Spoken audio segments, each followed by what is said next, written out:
खींचकर रोहिणी के साथ मांस के गर्भ में स्थापित करने की पूरी कथा वर्णित है। अर्धरात्रि में गहरी नींद में सोते सोते रोहिणी को लगा मानो सपने में उसे गर्भपात हो गया। कुछ समय बाद जब वह जगी तो उसने देखा कि सचमुच ऐसा ही हो चुका है।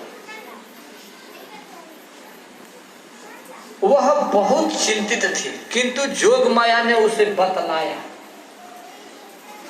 कि हे सुबह, तुम्हारे बालक को पुनर्स्थापित किया जा रहा है। मैं देवकी के गर्भ से एक बालक खींचकर लाई हूं, इसीलिए तुम्हारे बालक का नाम संकर्षण होगा। तो निद्रा शब्द महत्वपूर्ण है। जब आत्म साक्षात्कार द्वारा मनुष्य अध्यात्म से पुनः जुड़ता है तो मनुष्य अपने जीवन को स्वप्नवत मानता है। या निशा सर्वभूतानां तस्याम जागृति संयमी जस्याम जागृति भूतानि सा निशा पश्यतो मुने। जिसमें सब लोग सोचते हैं संयमी उसमें जागता है। आत्म साक्षात्कार की अवस्था जोग निद्रा कहलाती है। सारे भौतिक कार्यकलाप स्वप्नवत प्रतीत होते हैं। इस तरह जोग निद्रा की व्याख्या जोग माया के रूप में की जा सकती है। भगवान विश्वात्मा भक्ता नाम भयंकर आविवेशांश भागे नमः आनंद दुंदुभे।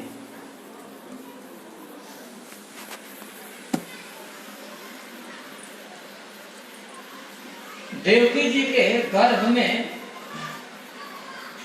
बलराम जी 2 महीने रहे थे, ये जानना चाहिए।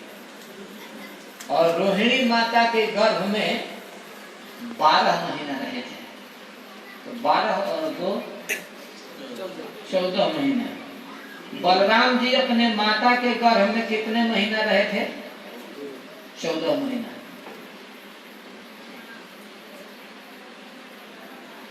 दो माताओं के गर्भ में रहे, ऐसा हरिवंश महापुराण में वर्णन है, जैसा कि हम टीका में लिखे हैं। नहीं, भगवान विश्वात्मा भक्ता नाम भयंकर आविवेशांश भागे नमन आनक दुंदुभे। अपने प्रश्न को लिखे रहो, बाद में कर लेना, पहले ही बंद कर दो। इस तरह समस्त जीवों के परमात्मा तथा अपने भक्तों के भय को दूर करने वाले भगवान वसुदेव के मन में अपने पूर्ण ऐश्वर्य के समेत प्रविष्ट हो गए। विश्वात्मा शब्द द्योतक है उसका, जो हर हृदय में स्थित है। ईश्वर सर्वभूतानां हृदय से अर्जुन तिष्ठति। विश्वात्मा का दूसरा अर्थ है हर एक की एकमात्र प्रिय वस्तु। इस वस्तु को भूल जाने से ही लोग इस भौतिक जगत में कष्ट भोग रहे हैं, क्योंकि विश्वात्मा हर व्यक्ति का प्रिय व्यक्ति है। और इस प्रिय व्यक्ति को भूल जाने के कारण सारे के सारे लोग दुखी हैं। विश्व के जो आत्मा है सर्वप्रिय है, भगवान है, सुहृद है, सखा है, उसको भूलकर संसार के अवाट बवाट में सुख खोज रहे हैं। कहाँ मिलेगा? सुख को भूलकर सुख खोजने को मिलेगा? नहीं।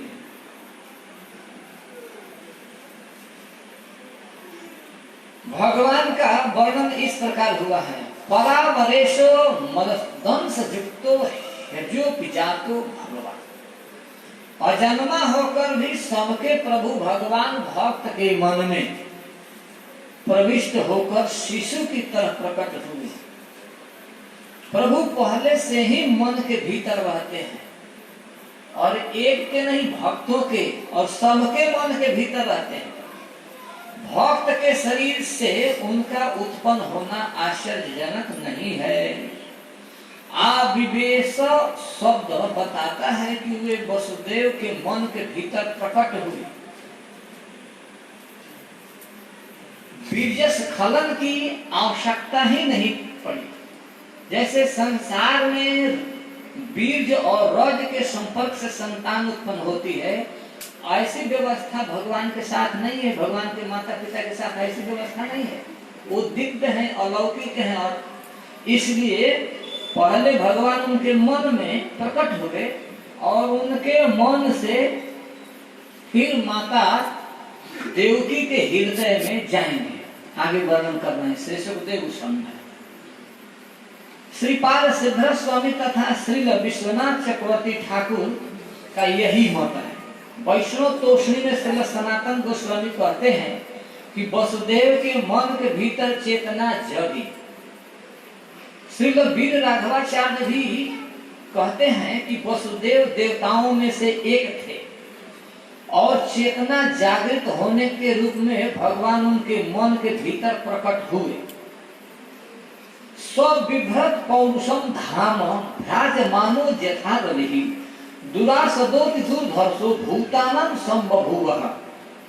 जब वसुदेव जी के मन में भगवान प्रकट हुए तो उनका तेज दुर्धर्ष हो गया, वो सूर्य के समान चमकने लगे। स्विभ्रत पौरुषम धाम, अपने हृदय रूपी धाम में जब भगवान को धारण किए, पौरुषम धाम धारण किए, तो भ्राजमान जथा रवि, जैसे सूर्य आकाश मंडल में चम चम चमकते हैं, वैसे वसुदेव जी जेल में चम चम चमकने लगे। और दुरासदः, वे किसी के द्वारा देखे नहीं जा सकते थे, इतने चमकते थे। जैसे सूर्य को कोई नहीं देख सकता, आंखें फूट जाएगी। क्या आप लोगों में से कोई देखेंगे? ग्रहण लगने पर लोग कहते हैं कि पानी में और वो भी शीशा लगा के कपड़ा लगा को देखते हैं।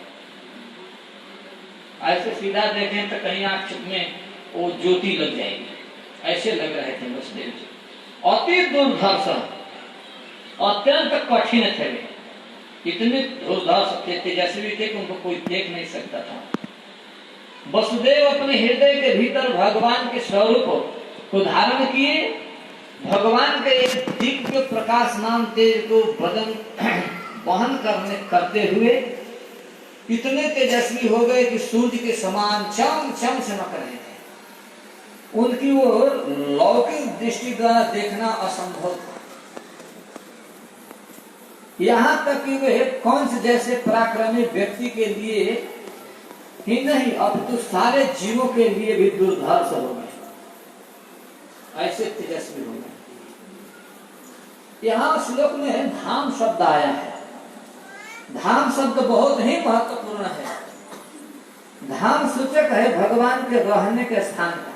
जहाँ भगवान रहते हैं उसी को धाम कहते हैं। श्रीमद् भागवत के प्रारंभ में ही कहा गया है, धामना स्वेन सदा निरस्तकुहकम सत्यम परम धीमहि। भगवान के धाम में भौतिक शक्ति का कोई प्रभाव नहीं रहता। धामना स्वेन सदा निरस्तकुहकम, भगवान के प्रभाव से माया रूपी कुहक का, अंधकार का वहां कोई प्रभाव नहीं रहता है। भगवान अपने नाम रूप गुण या परिकर के द्वारा या साथ रहते हैं। वही तुरंत धाम बन जाता है जहां भगवान इनके साथ रहते हैं, नाम गुण परिकर जस आदि के, तो वही धाम हो जाता है। भगवान का नाम जस गुण तथा परिकर सदैव उपस्थित रहते हैं। भगवान किसी को कुछ करने के लिए शक्ति प्रदान करते हैं तो उसका हृदय धाम बन जाता है। वह इतना शक्तिशाली बन जाता है कि न केवल उसके शत्रु अपितु सारे लोग उसके कार्यकलापों को देखकर चकित रह जाते हैं। जैसे श्रील प्रभुपाद जी ने किया, ऐसे अनेकों महापुरुष जहां कहीं भी भगवान अपने शक्ति का संचार करते हैं, वो सामान्य मनुष्य नहीं रह जाते हैं, वो असाधारण व्यक्ति हो जाते हैं। पौरुषम धाम की व्याख्या अनेक आचार्यों ने की है।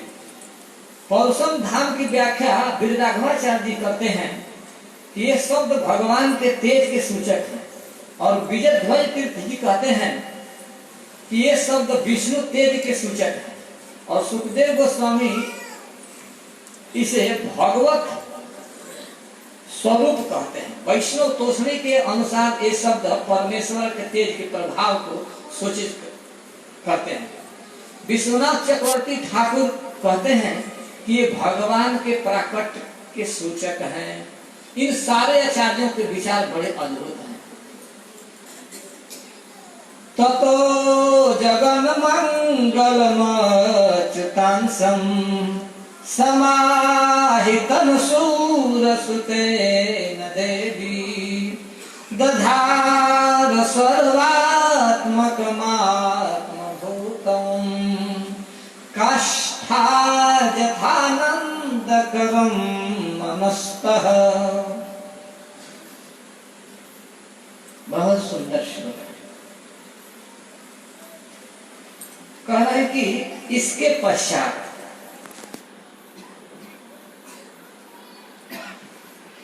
उनके मन में आने के पश्चात, माने दुर्धर्ष होने के पश्चात, जब वो तेजस्वी लगने लगे, तब क्या हुआ? जब भगवान के वसुदेव जी के मन में भगवान आ गए तो उसके बाद क्या हुआ? इसीलिए तो तब कह रहे हैं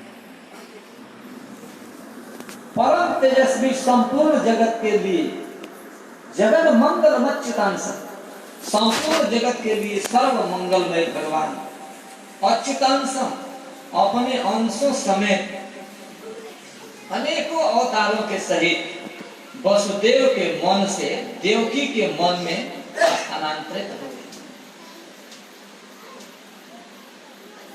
पहले तो स्थानांतरित के बात आई कि एक माता के गर्भ से दूसरे माता के गर्भ में गए बलराम जी। बलराम जी देवकी मैया के गर्भ से रोहिणी मैया के गर्भ में गए जोग माया के गर्भ। और अब भगवान आ रहे हैं अपने माँ के गर्भ में। तो भगवान कब गर्भ में आए जानते हैं? और भगवान कितने महीना में जन्म लिए हैं? किसको किसको पता है? जिसको जानकारी है वो हाथ उठाए, बोले नहीं। आप लोगों में से किसी को जानकारी है? किसी को नहीं जानकारी। तो चलो कान खोल के सुन लेना बढ़िया से, ध्यान से। संगीत मतलब आपको भी नहीं जानकारी है भगवान कितने कब अपने माता के गर्भ में आए और कितने महीना रहे। कृष्ण भगवान अपनी माता के गर्भ में कब आए और कितने महीना रहे? दिन में तुम्हें बतलाया था, याद है। पौष पूर्णिमा के दिन, पूर्णिमा के बाद महीना बदल जाता है ना, तो पौष पूर्णिमा के दिन भगवान कृष्ण अपने समस्त अंशों के साथ, अवतारों के साथ वसुदेव जी के मन में प्रकट हुए।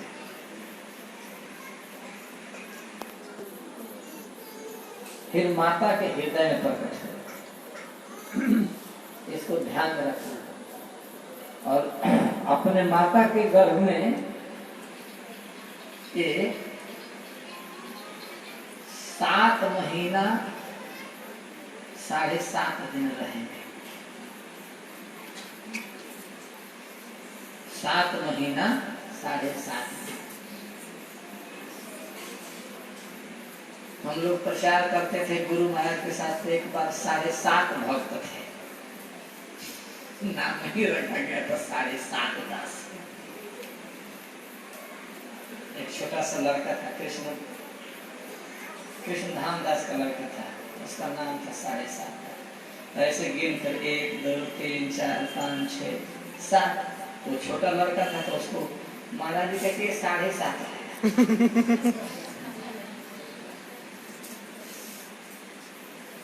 तो भगवान 7 महीना 7 दिन अपने माँ के गर्भ में रहे, ध्यान रखना। और पौष मास के पूर्णिमा के दिन माँ के गर्भ में प्रविष्ट हुए। ततो जगन मंगलमच्युतांसं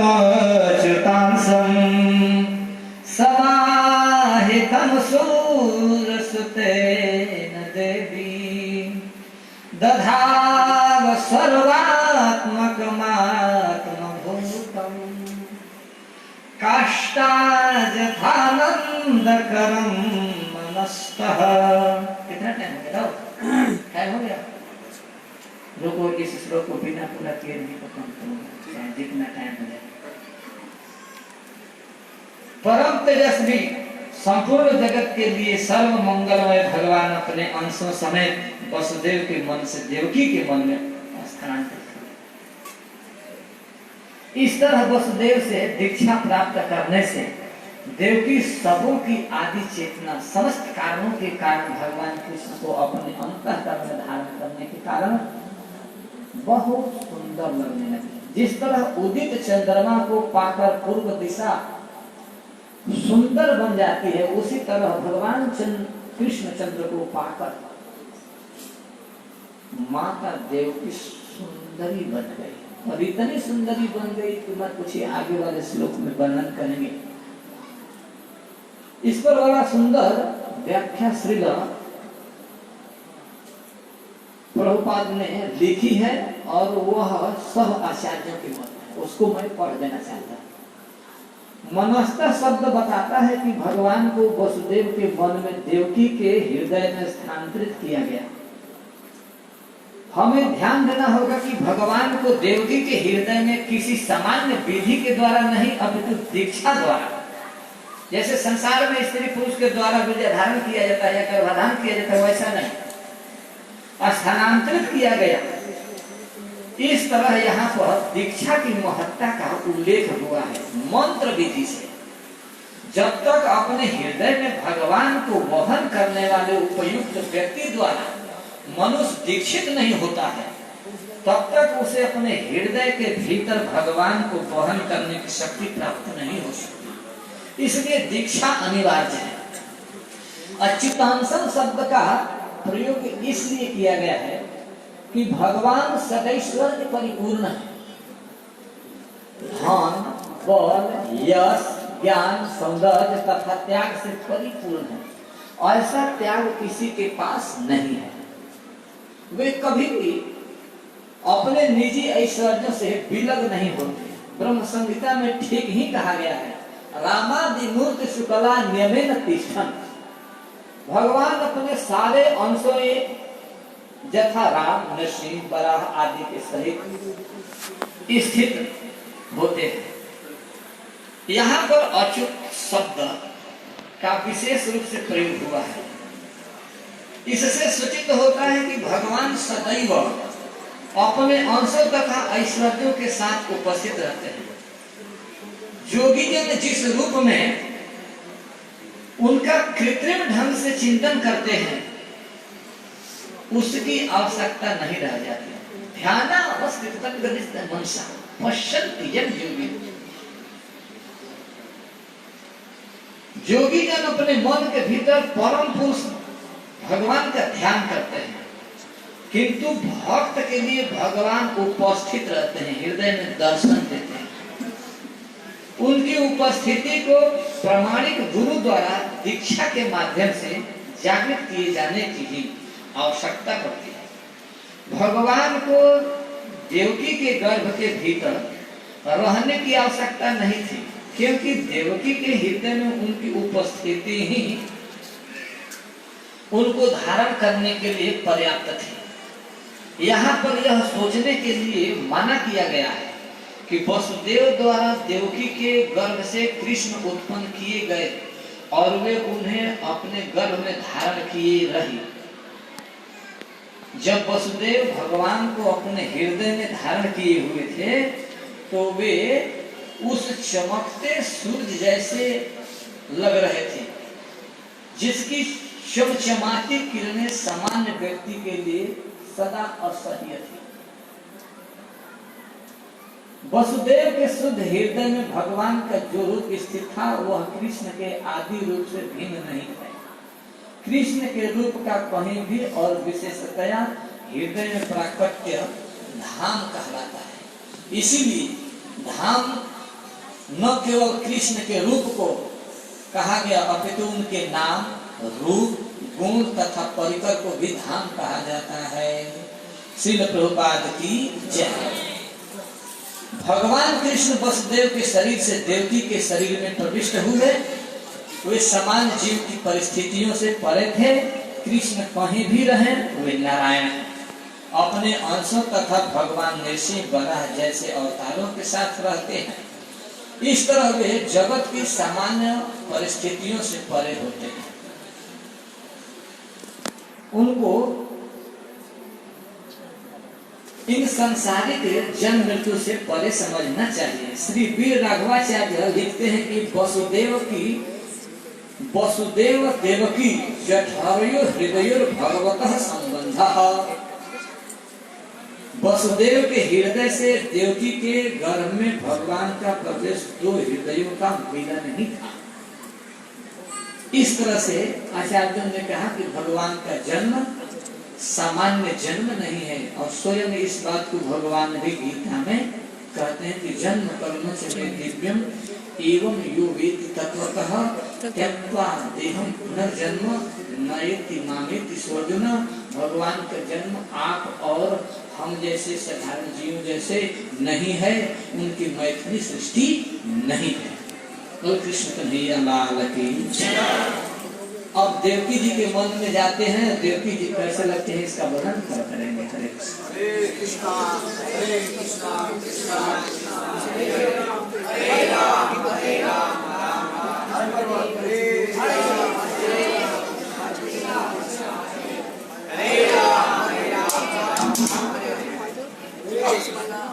श्रीमद् भागवत महापुराण की, श्रील प्रभुपाद की। तो धन्यवाद जन्म कर्मी चमई